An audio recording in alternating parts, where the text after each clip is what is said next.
Meet sailing yacht Avanti and her crew, Gerard and Jacqueline. We left Cape Town in December 2021 on our floating home, heading west on an adventure of a lifetime around the world. We're a few days into our Pacific crossing and currently between Panama and the Galapagos Islands. It was a beautiful morning with calm waters and a few low-lying clouds, but sadly no wind. So we decided to start the motor, something we both hate doing. To keep busy, Gerard takes diesel from jerry cans and puts it into the day tank. We do these things because we kind of lose our minds a little bit when we have to motor so early in the passage. So much so that Gerard decides the only way to get wind is to sing and give a little dance. 3, 1, work. 4, 5, 6 is better. 7, 8 is best. 8 might come.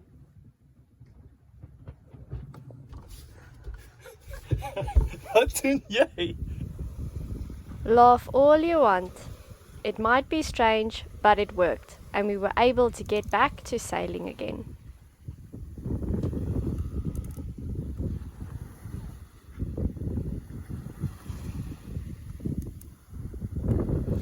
We are about to cross into the southern hemisphere, across the equator. This will be our second time, and you have to offer something for the ocean, for good luck I suppose, and we'll be doing that soon.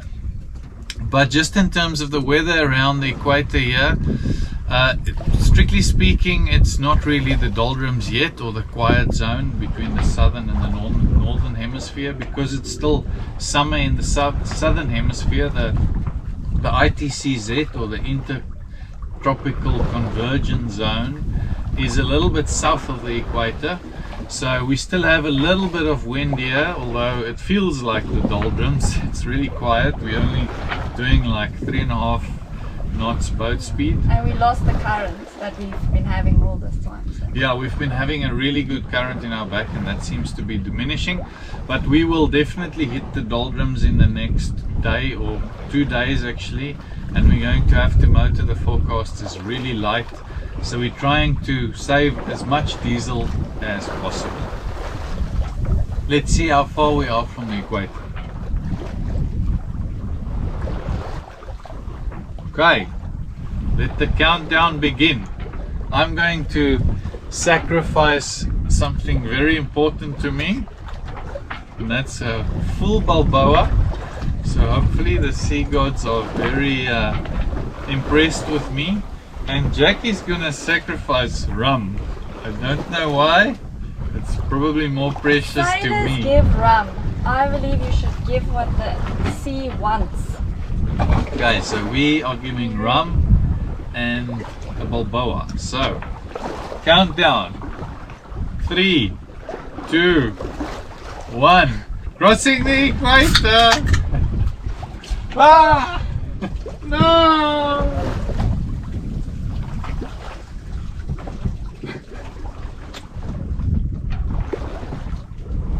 We're in the southern hemisphere again. Exciting. Now just to find the doldrums. And we have one less beer. The winds might be light, but it's finally right from behind. Perfect weather to try and fly our symmetrical spinnaker on our own. We've always had more people on board while doing this. Luckily, we have a spinnaker sock, and it makes it easier to launch and to take the sail down with limited hands on board. Yay! We decided to put the spinnaker up, and yeah, it's not that stable in this light wind, but at least we're not motoring. So doing 5 knots speed over ground in 5 knots of wind, the current is obviously pushing us by about 2 knots, so very happy. Silence. The wind was slightly too light for the spinnaker, and it just wasn't sitting right. It looked more like a Spanish flamenco dancer than a sail.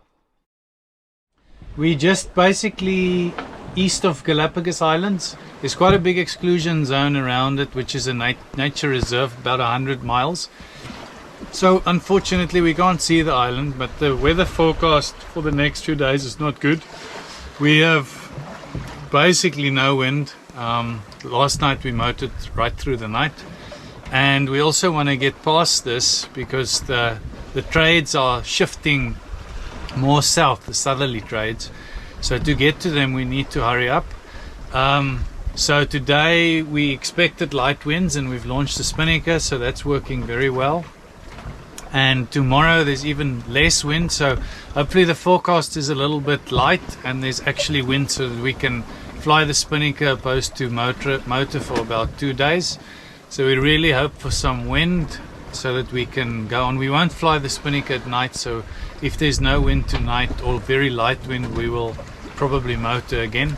But we only have that much diesel, we can't carry excessive amounts of diesel, so we don't want to motor more than say 3 days so that we still have a reserve of diesel as well.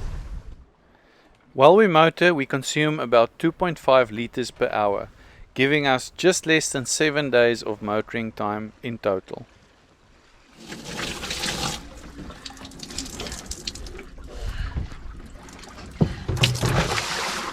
First shower in the southern hemisphere. It's so nice. The water is nice and warm again.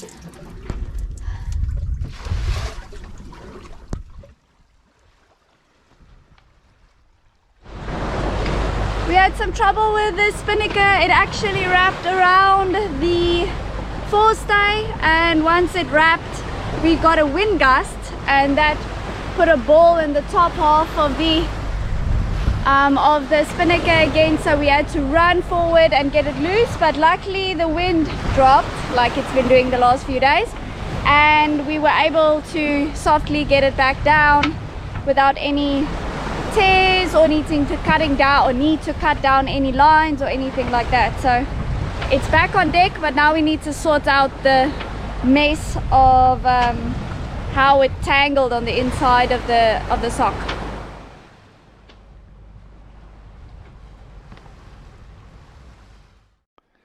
With the sails starting to flap around, the weather prediction seems to be holding true, and as expected we have almost zero wind. So we fire up the Volvo Penta and start motoring perpendicular across the doldrums to make it as short and painless as possible.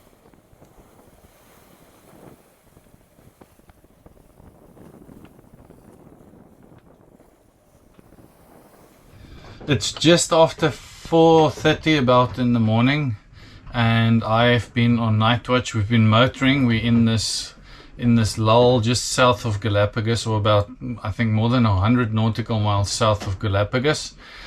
And I all of a sudden just realized we were doing about, with the current, we were doing about 6.8 knots of speed over ground, and our boat speed was about just close to 5, so we had a very good current with us. But then all of a sudden I just realized that the boat was going like 2.6 knots and the speed over ground was 3.5 knots. So I thought, wow, even if the current changed, the boat speed should stay the same. The engine was still on the same throttle position and everything. And I mean, it's early morning. I was in the cockpit, and then I saw on the side of the boat there's a lot of bioluminescence in the water. So I saw on the side we were definitely hooked fishing net or a fish long line. I don't know how those long line rigs work, but we were dragging something that was exciting the bioluminescence on the side of the boat, and I immediately stopped the engine, so that hopefully nothing ends up in the prop, or we can see. I thought it was just something caught around the keel. And there was also a few, you can see just white fishing boat lights, but they have no navigation lights. There's no AIS warning you that they might be engaged in fishing or anything. So there is a few, I think 3 lights around. But yeah, so we stopped mid-ocean, and I jumped into my wetsuit just because there's a lot of jellyfish and stuff in here. And I jumped into the dock. We put like a lamp in Ziploc bags so that we could have a light underwater. And yeah, nothing was caught on the keel, but there's definitely one of the lines stuck in the prop. So I think we hooked like a big long line rig, and that's what slowed us down, and we ended up with one of those lines in the prop.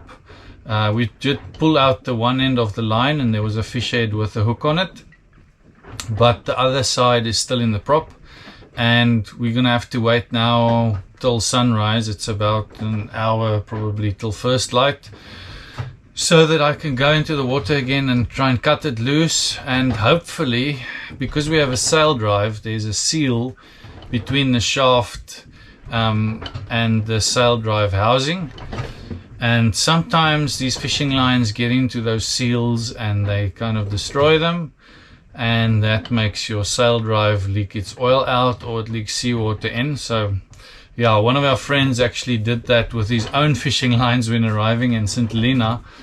He reversed over his own fishing lines, forgot it was out, and the seal gave way, so he had to haul his boat out there. So hopefully it's all good, and it's just caught in the prop. It is quite a thick line, so I'm hoping that it didn't go through the seal, but we'll see and take it out. And yeah, so we're just drifting at the moment, and these fisher boats are around us. We don't know if they're Chinese, but they're not identifying.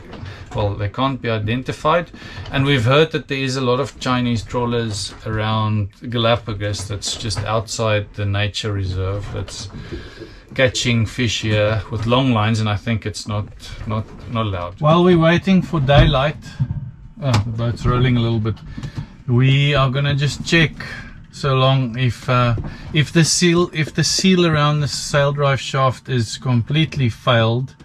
There'll be seawater going into the sail drive, and it will, if you just unscrew the oil plug, the oil and the water will push out there, because it's normally not completely full.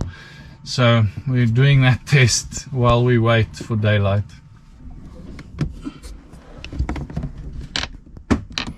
Nothing squirting out, but it can also be a small leak, so we'll have to give it some time. But for now it's clean. For now it looks okay. The sun's out, it's time to go into the water.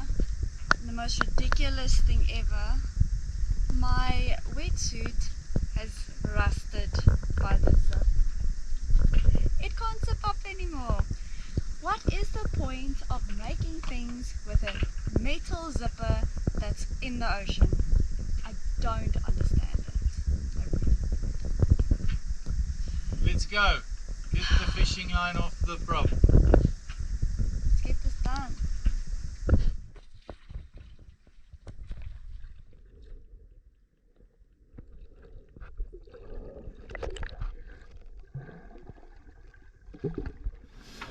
So I just came up and I could just unwind the fishing line from the prop. Luckily it wasn't swallowed, or it looks like it wasn't swallowed into the seals. So yeah, I didn't have to cut it even, so it's off. But one problem we did see the other day when we were swimming, we also were becalmed, is there's definitely some barnacles starting to grow on the hull. And this has happened since the last time we've swam, like 7 days ago, it wasn't there. And now it is, so we're going to try and get some of those off before they become those long, potentially gooseneck barnacles that will slow us down. We do have a nice new hook for fishing, and a really thick line. But we think that was our saving grace, because if it was thinner it would have really got into the holes. After a very emotional and quite busy morning, the rest of the day was quite boring, but Jackie decided to make some nachos to boost the morale on board, and it's definitely working. The weather prediction we can download through our Iridium Go satellite phone shows a large blue section of no wind that we still have to get through. It's our first grey morning. Every morning so far we've had calm seas and beautiful sunrises, but it's proper grey this morning. Everything is grey. The sky is grey, and We motored the whole of last night as predicted, but this morning there's actually some wind. So even though we're going a bit slower, we need to give the engine a break, we think. It's been going for a few hours now, I think a day. So if we can give it just a couple hours break before we need to get through the rest of the doldrums. But we've got a full Genoa and a full main out. We've got a cross current here in the doldrums coming from the east, so that's pushing us a bit off course. But so far it hasn't stopped our speed too much. The swell has finally come in, new for this crossing, but that's coming from the front, so that's definitely blocking us a bit. But we need to keep going straight south until we're through the doldrums, so that and across through this cross current. Then we've got some nice conditions as soon as we turn west, with the current behind us again and hopefully some wind on the beam still.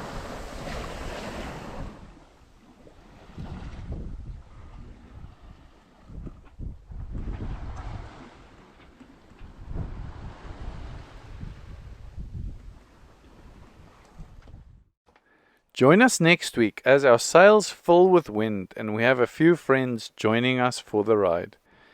Thank you to our Patreons for supporting the making of these videos financially. If you want to help but can't be a Patreon, please like these videos. Leaving us a comment and subscribing helps YouTube show our videos to more new people to enjoy. See you next week.